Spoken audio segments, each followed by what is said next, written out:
Anne of the Island, by Lucy Maud Montgomery. Chapter 2. Garlands of Autumn. The following week sped swiftly, crowded with innumerable last things, as Anne called them. Good-bye calls had to be made and received, being pleasant or otherwise, according to whether callers and called upon were heartily in sympathy with Anne's hopes, or thought she was too much puffed up over going to college, and that it was their duty to take her down a peg or two. The Avis gave a farewell party in honour of Anne and Gilbert one evening at the home of Josie Pye, choosing that place partly because Mr. Pye's house was large and convenient, partly because it was strongly suspected that the Pye girls would have nothing to do with the affair if their offer of the house for the party was not accepted. It was a very pleasant little time, for the Pye girls were gracious, and said and did nothing to mar the harmony of the occasion, which was not according to their wont. Josie was unusually amiable, so much so that she even remarked condescendingly to Anne, "Your new dress is rather becoming to you, Anne. Really, you look almost pretty in it." "How kind of you to say so," responded Anne with dancing eyes. Her sense of humour was developing, and the speeches that would have hurt her at 14 were becoming merely food for amusement now.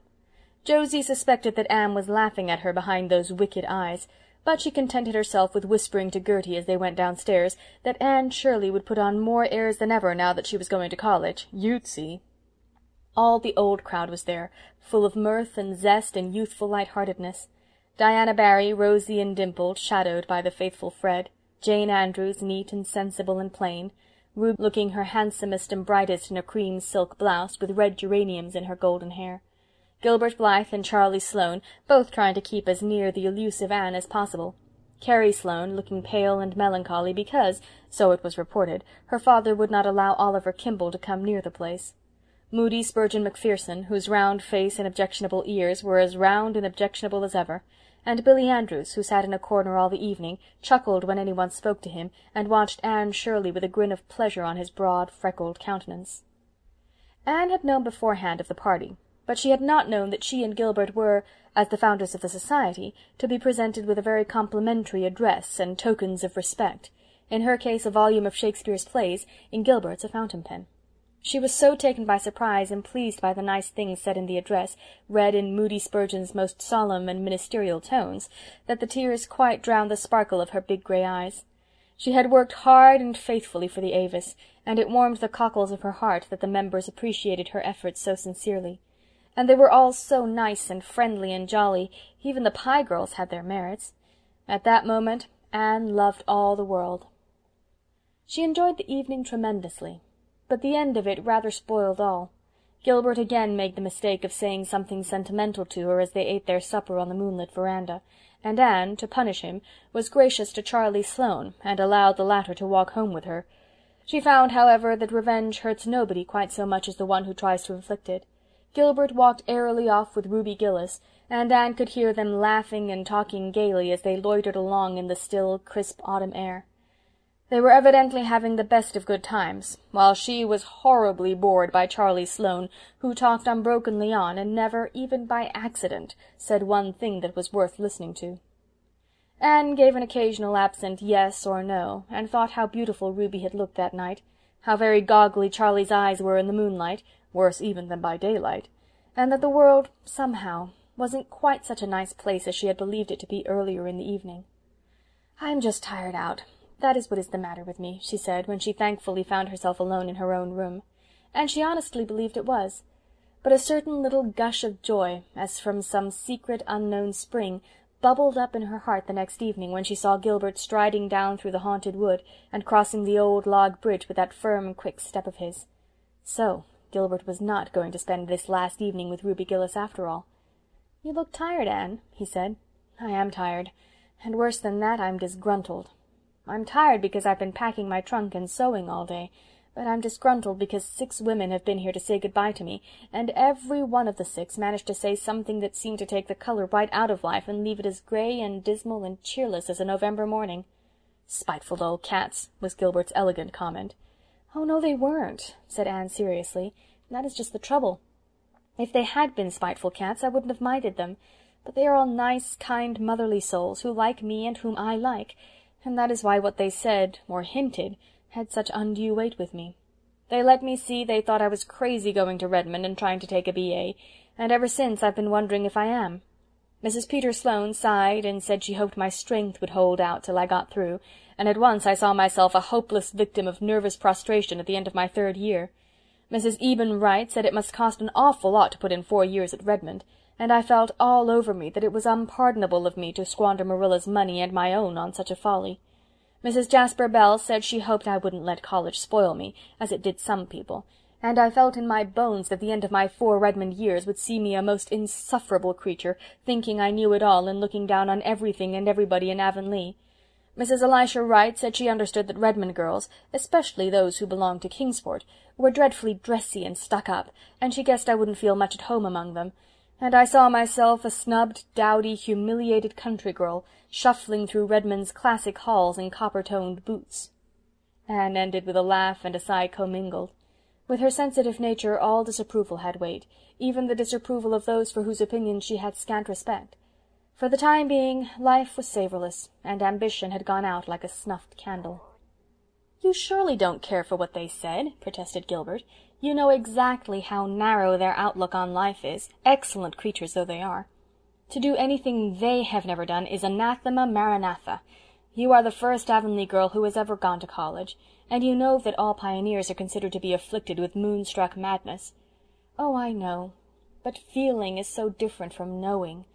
My common sense tells me all you can say, but there are times when common sense has no power over me. Common nonsense takes possession of my soul. Really, after Mrs. Elisha went away, I hardly had the heart to finish packing." "You're just tired, Anne. Come, forget it all and take a walk with me, a ramble back through the woods beyond the marsh. There should be something there I want to show you." "Should be? Don't you know if it is there?" "No, I only know it should be from something I saw there in spring. Come on, we'll pretend we are 2 children again, and we'll go the way of the wind." They started gaily off. Anne, remembering the unpleasantness of the preceding evening, was very nice to Gilbert, and Gilbert, who was learning wisdom, took care to be nothing save the schoolboy comrade again. Mrs. Lynde and Marilla watched them from the kitchen window. "That'll be a match some day," Mrs. Lynde said approvingly. Marilla winced slightly. In her heart she hoped it would, but it went against her grain to hear the matter spoken of in Mrs. Lynde's gossipy, matter-of-fact way. "They're only children yet," she said shortly. Mrs. Lynde laughed good-naturedly. "Anne is 18. I was married when I was that age. We old folks, Marilla, are too much given to thinking children never grow up, that's what. Anne is a young woman, and Gilbert's a man, and he worships the ground she walks on, as any one can see. He's a fine fellow, and Anne can't do better. I hope she won't get any romantic nonsense into her head at Redmond. I don't approve of them coeducational places, and never did, that's what. I don't believe," concluded Mrs. Lynde solemnly, "that the students at such colleges ever do much else than flirt." "They must study a little," said Marilla with a smile. "Precious little," sniffed Mrs. Rachel. "However, I think Anne will. She never was flirtatious. But she doesn't appreciate Gilbert at his full value, that's what. Oh, I know girls. Charlie Sloane is wild about her too, but I'd never advise her to marry a Sloane. The Sloanes are good, honest, respectable people, of course, but when all's said and done, they're Sloanes." Marilla nodded. To an outsider the statement that Sloanes were Sloanes might not be very illuminating, but she understood. Every village has such a family. Good, honest, respectable people they may be, but Sloanes they are and must ever remain, though they speak with the tongues of men and angels. Gilbert and Anne, happily unconscious that their future was thus being settled by Mrs. Rachel, were sauntering through the shadows of the haunted wood. Beyond, the harvest hills were basking in an amber sunset radiance under a pale, aerial sky of rose and blue. The distant spruce groves were burnished bronze, and their long shadows barred the upland meadows. But around them a little wind sang among the fir tassels, and in it there was the note of autumn. "This wood really is haunted now, by old memories," said Anne, stooping to gather a spray of ferns bleached to waxen whiteness by frost. "It seems to me that the little girls Diana and I used to be play here still, and sit by the Dryad's Bubble in the twilights, trysting with the ghosts. Do you know, I can never go up this path in the dusk without feeling a bit of the old fright and shiver. There was one especially horrifying phantom which we created, the ghost of the murdered child that crept up behind you and laid cold fingers on yours. I confess that to this day I cannot help fancying its little furtive footsteps behind me when I come here after nightfall. I'm not afraid of the White Lady, or the headless man, or the skeletons, but I wish I had never imagined that baby's ghost into existence. How angry Marilla and Mrs. Barry were over that affair," concluded Anne with reminiscent laughter. The woods around the head of the marsh were full of purple vistas threaded with gossamers. Past a dour plantation of gnarled spruces and a maple-fringed, sun-warm valley, they found the something Gilbert was looking for. "Ah, here it is," he said with satisfaction. "An apple-tree! And away back here?" exclaimed Anne delightedly. "Yes, a veritable apple-bearing apple-tree, too, here in the very midst of pines and beeches, a mile away from any orchard. I was here one day last spring and found it all white with blossom, so I resolved I'd come again in the fall and see if it had been apples. See, it's loaded. They look good, too, tawny as russets, but with a dusky red cheek. Most wild seedlings are green and uninviting." "I suppose it sprang years ago from some chance-sown seed," said Anne dreamily. "And how it has grown and flourished and held its own here all alone among aliens, the brave, determined thing. Here's a fallen tree with a cushion of moss. Sit down, Anne. It will serve for a woodland throne. I'll climb for some apples. They all grow high. The tree had to reach up to the sunlight." The apples proved to be delicious. Under the tawny skin was a white flesh, faintly veined with red, and besides their own proper apple taste, they had a certain wild, delightful tang no orchard-grown apple ever possessed. "The fatal apple of Eden couldn't have had a rarer flavor," commented Anne. "But it's time we were going home. See, it was twilight 3 minutes ago, and now it's moonlight. What a pity we couldn't have caught the moment of transformation. But such moments never are caught, I suppose. Let's go back around the marsh and home by way of Lover's Lane. Do you feel as disgruntled now as when you started out, Anne?" "Not I. Those apples have been as manna to a hungry soul. I feel that I shall love Redmond and have a splendid 4 years there." "And after those 4 years, what?" "Oh, there's another bend in the road at their end," answered Anne lightly. "I've no idea what may be around it. I don't want to have. It's nicer not to know." Lover's Lane was a dear place that night, still and mysteriously dim in the pale radiance of the moonlight. They loitered through it in a pleasant, chummy silence, neither caring to talk. "If Gilbert were always as he has been this evening, how nice and simple everything would be," reflected Anne. Gilbert was looking at Anne as she walked along. In her light dress, with her slender delicacy, she made him think of a white iris. "I wonder if I can ever make her care for me," he thought, with a pang of self-distrust. Chapter 2